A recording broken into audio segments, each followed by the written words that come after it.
Dean Curry here, Fantasy Football RSVP. So let's get right to it with Week 12 of the waiver wire. You gotta love Week 12 with the waiver wire. Season's flying by. Got the fantasy playoffs coming through soon, and get your advice if you need it here one-on-one. No problem. Just let me know. Go on our website, sign up as a patron. You get one-on-one advice, lineup advice, chat rooms, the whole 9 yards. As far as Week 12 waiver wire, gotta go with quarterbacks starting off. I got to believe that Baker Mayfield at this point in the game has got to be due against the Miami defense.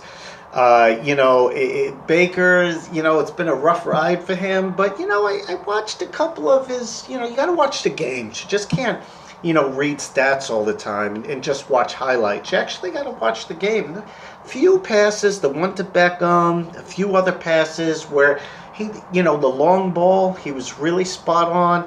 I think he's sort of coming out of it a little bit. You got to understand when teams lose, this team turmoil, it screws with your head. It's hard to be positive. It's hard to find a rhythm. It's hard to even play happy. They've won a couple of games in a row. They're starting to get some rhythm going with Beckham. Always had the running game going. Tough loss on defense, of course. But, they have guys that could fill in. And they're playing Miami, and no offense to Miami, but I really feel that he's going to probably finish the season strong. Has a favorable schedule, and the guy is due. It's just he's a young quarterback. You got to give these guys some time. People are getting on a Jet fan here in New York. People are getting on Sam Darnold. It's like the guy had mono, I mean, come on. And people that have had mono, it's done in 4 weeks. I'm fully cured. Mono doesn't work that way. Okay, mono stays with you for months and months and months. And you can see he's playing better. Great connection with Crowder. If he's available, certainly pick up Crowder. I doubt he is.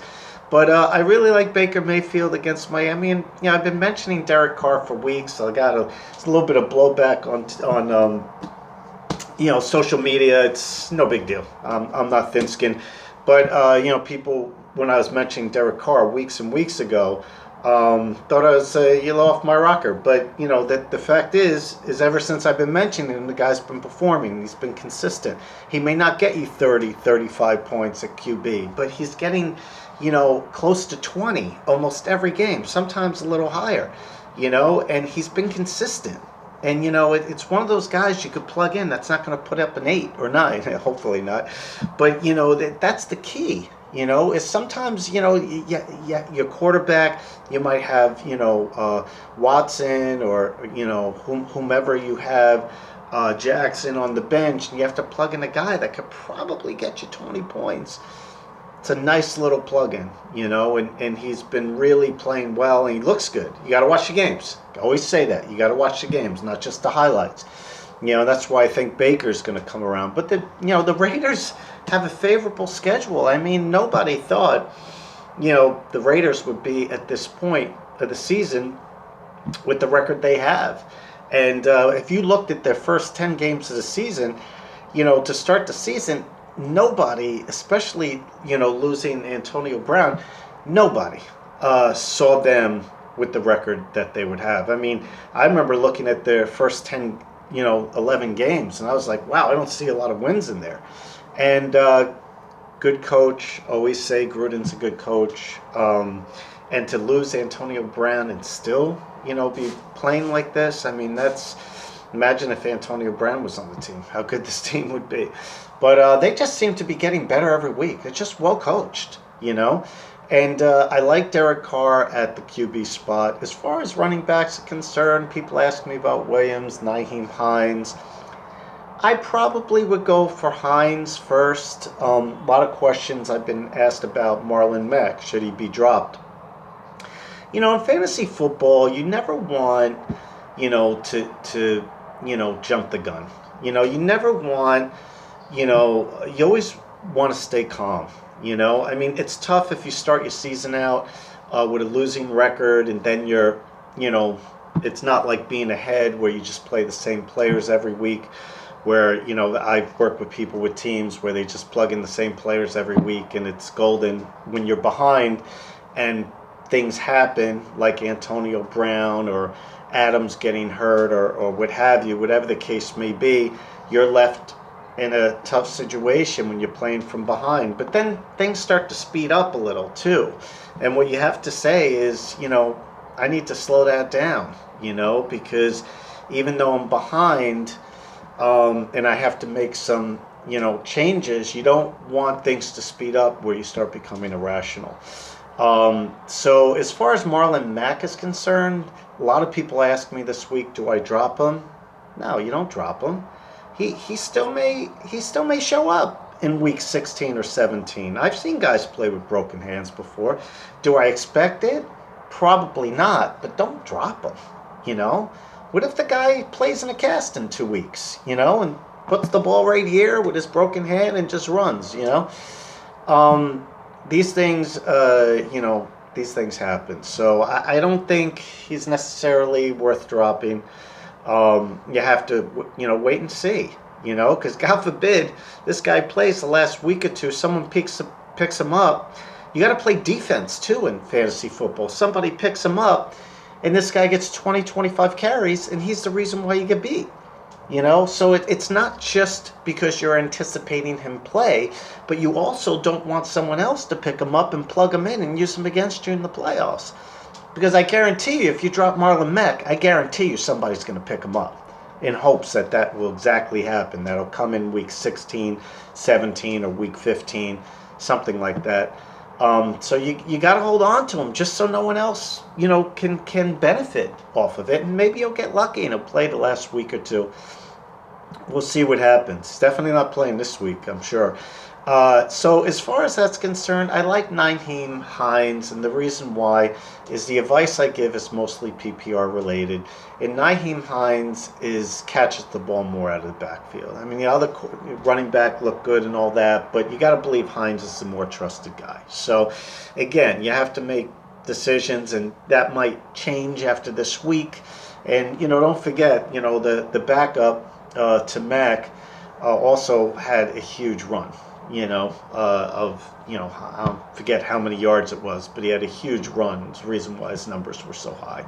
But I really like Hines. I mean, they kind of split carries a little bit, but I just think Hines is more trusted. Hard to know for sure. Same with Detroit, with Bo Scarborough. Their offense looked good with the backup quarterback. And Scarborough looked like the man. I mean, these things could change between McKissick and Xavier. It's hard to really know week to week, especially with their coach. And those things happen. The Patriot, coaching.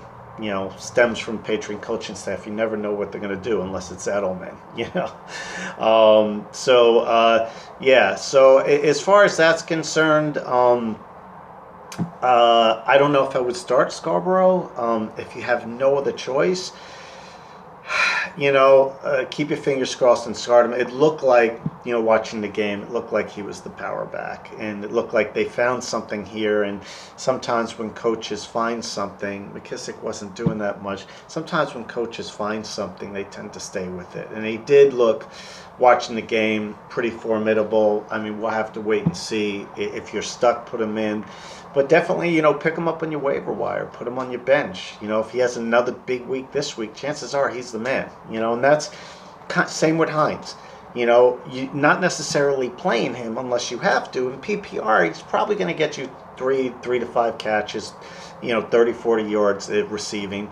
Probably get you a dozen carries. That's enough to carry you. But the whole idea of picking these guys up is to keep them on your bench and wait and see. And if they're being used predominantly, you could use them the next week. A lot of people ask me about Ronald Jones, and I'm like, I mean, yeah, it was game script, but the Bucs are always going to be playing from behind. So it's not a favorable game script for Ronald Jones. I mentioned him a couple of times hesitantly because their coaching staff and the coach there, I mean, he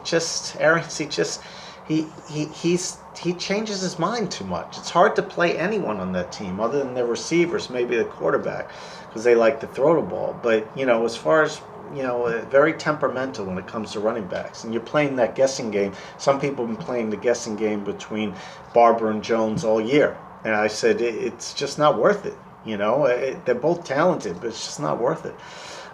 As far as wide receivers are concerned, I really like Deebo Samuel, even if Sanders plays. Looks like Garoppolo's throwing the ball a whole lot more. Granted, it was against a pretty light defense in the Cardinals, but the thing is he's starting to throw the ball more, and he's starting to really blossom a little bit more that way. And people have started catching up to the 49ers where they don't have these huge leads and the game's tied or they're even behind. They have to kind of throw the ball more. And the Cardinals, I mean, both games, this 49ers defense that's like unstoppable. I don't know. Cardinals, maybe they're just a better team than people think, but they handled the 49ers defense both times. They could have won both those games and dropped 30 points on them. So I don't think people are as afraid of the 49ers defense, but it looks like Garoppolo's starting to feel comfortable throwing the ball. It takes a couple of years after injury. People don't understand. I talk a lot about injuries, being a personal trainer, owner of a company, and licensed massage therapist. These injuries take time. Same thing with Carson Wentz. Don't be surprised if Carson Wentz has an easy schedule, so he may just finish this season strong anyway, but it takes a couple of years. Don't be surprised if Wentz plays better as the year goes on, not just because of the easy schedule, but because it takes a couple of years to kind of find. When I watch him play, he still looks hesitant. He's not the guy that was becoming an MVP, before the injury. He's just not. I no one believes that, but it's in him, and it seems like he's slowly sort of getting there, but he just looks hesitant. That's why I was watching Foles play. It was a little bit better. Foles played like a lot looser.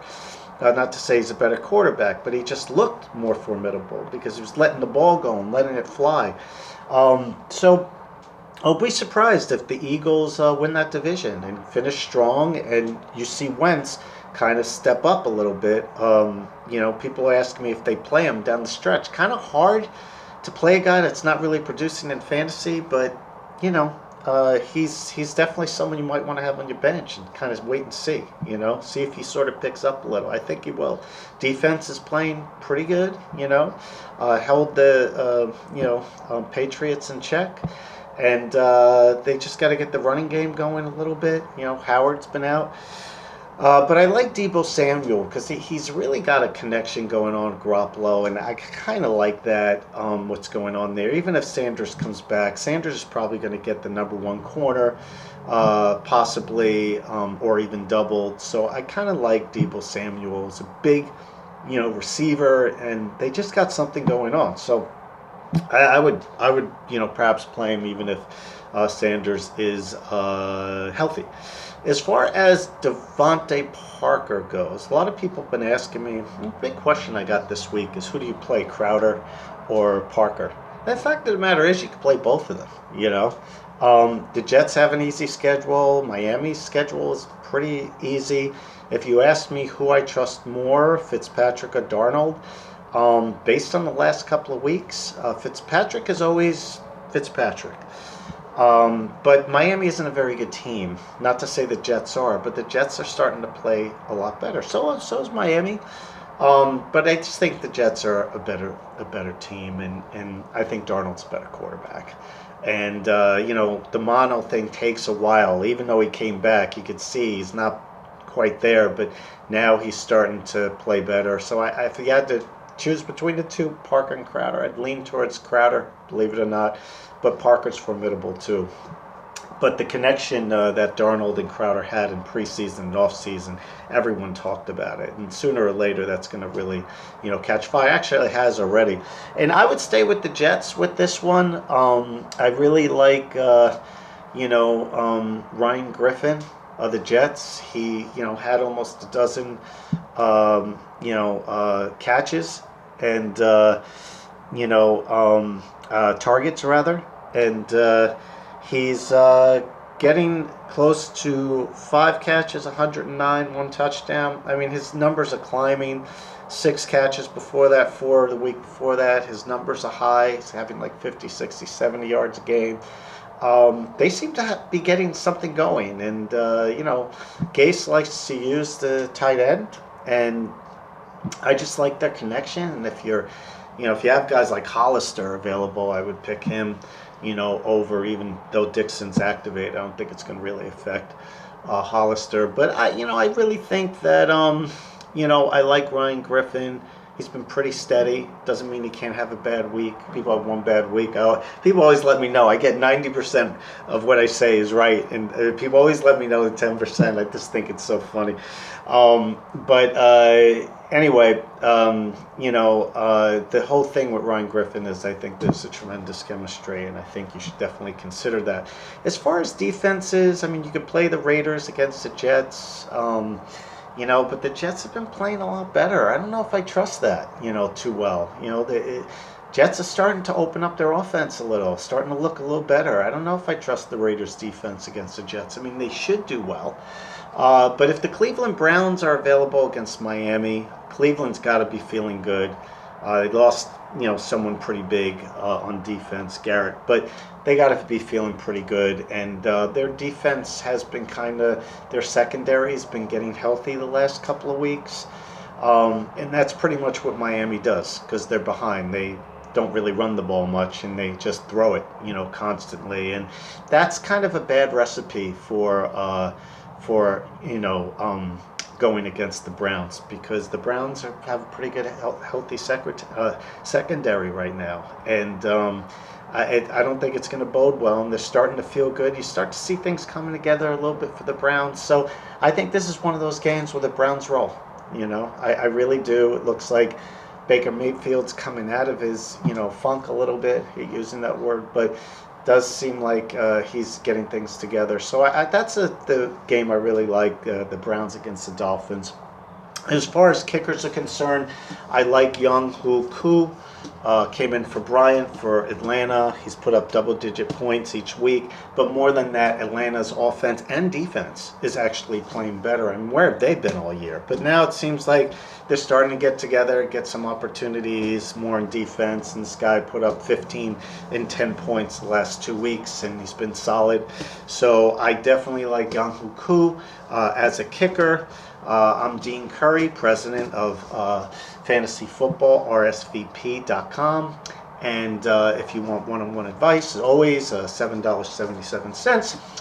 You could get one-on-one advice via Skype, email, or just instant messenger, or whatever the case may be. Be part of the chat room, secret videos talking about all the players on the waiver wire, which is really great because I just go down the list of wide receivers and go like 20, 30 deep on wide receivers, 20, 30 deep on running backs. And people have like some really scarce waiver wires. It sort of comes in handy, and I do that every week. Along with other, injury news and stuff like that, buy low, sell high, start sit, those sort of things as well. And I guess that's $7.77. It's nothing a month, and you get the extra advantage of being part of that. So I'm Dean Curry. Thank you for tuning in. We have week 13 coming up next week, so have yourself a wonderful day.